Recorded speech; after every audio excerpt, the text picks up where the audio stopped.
بسم اللہ الرحمن الرحیم۔ مرحومین کی طرف سے یا مرحومین کے ایصال ثواب کے لیے یا نبی کریم صلی اللہ علیہ وسلم کے ایصال ثواب کے لیے قربانی کرنا۔ قربانی میں سب سے پہلی بات تو یہ ہے کہ جس آدمی پر قربانی واجب ہے، یعنی وہ صاحب نصاب ہے اور اس نے قربانی کرنا اس پر واجب ہے، تو سب سے پہلے تو اس کو اس بات کا خیال رکھنا چاہیے کہ وہ اپنی واجب قربانی ادا کرے۔ جب وہ اپنی واجب قربانی ادا کر لے گا، اس کے بعد اللہ کریم نے اگر وسعت دے رکھی ہو تو وہ اپنے مرحومین کے ایصال ثواب کے لیے قربانی کر سکتا ہے، مثلا اپنے والد کے لیے، اپنی والدہ کے لیے، اپنے دادا دادی کے لیے، ان کے ایصال ثواب کے لیے بھی قربانی کر سکتا ہے۔ اور اگر مرحومین میں سے کسی نے وصیت کر رکھی ہو قربانی کی اور ان کے ترکے کے 1/3 کی حد تک اس وصیت پر عمل کرنے کی جو ہے وہ گنجائش موجود ہو، یعنی اس 1/3 کے اندر وہ جانور قربانی کا آ سکتا ہو، تو اس صورت میں پھر قربانی جو ہے وہ ان کی طرف سے کرنا واجب ہوگا۔ لیکن اگر مرحومین میں سے کسی نے وصیت نہیں کی ہوئی تو اس صورت میں ورثاء اگر تو ترکے میں سے کر رہے ہوں تو پھر تو دیکھا جائے گا کہ سارے ورثاء اگر بالغ ہیں اور باہمی رضامندی سے وہ قربانی کرنا چاہتے ہیں تو کر سکتے ہیں، اور اگر ترکے کے علاوہ اپنی انفرادی ملکیت سے کرنا چاہیں تو جو آدمی بھی یہ استطاعت رکھتا ہے کہ وہ اپنے مرحومین کے ایصال ثواب کے لیے قربانی کرے تو اس کو کرنا چاہیے۔ والدین کے یا مرحومین کے بہت سارے حقوق ہیں تو ان کی طرف سے قربانی کی جا سکتی ہے۔ اسی طرح جناب نبی کریم صلی اللہ علیہ وسلم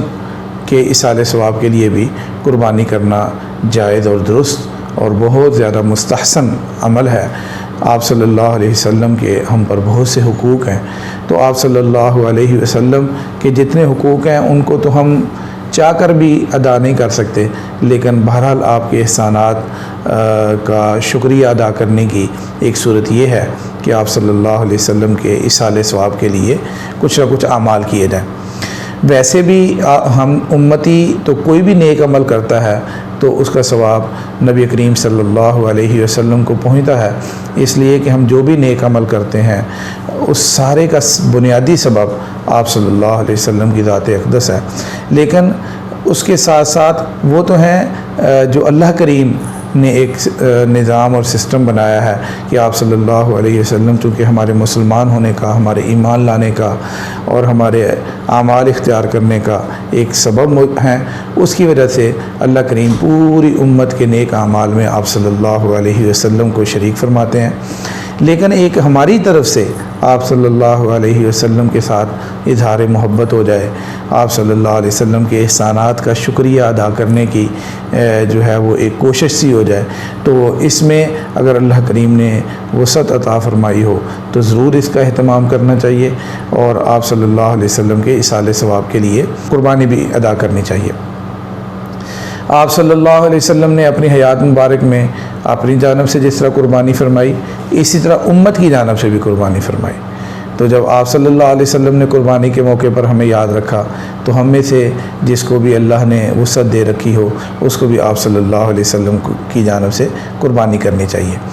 اسی طرح آپ صلی اللہ علیہ وسلم حضرت علی رضی اللہ تعالیٰ عنہ کے بارے میں آتا ہے کہ وہ 2 قربانیاں کیا کرتے تھے، ایک اپنی اور ایک اپنے نبی کریم صلی اللہ علیہ وسلم کی طرف سے، اور فرماتے تھے کہ آپ صلی اللہ علیہ وسلم نے مجھے اس کا حکم فرمایا تھا۔ تو بہرحال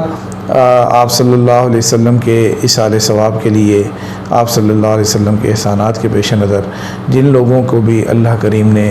مالی وسعت دے رکھی ہو ان کو اس کا اہتمام کرنا چاہیے، یہ ان کے لیے بہت سی فضیلتوں کا باعث بنے گا انشاءاللہ العزیز۔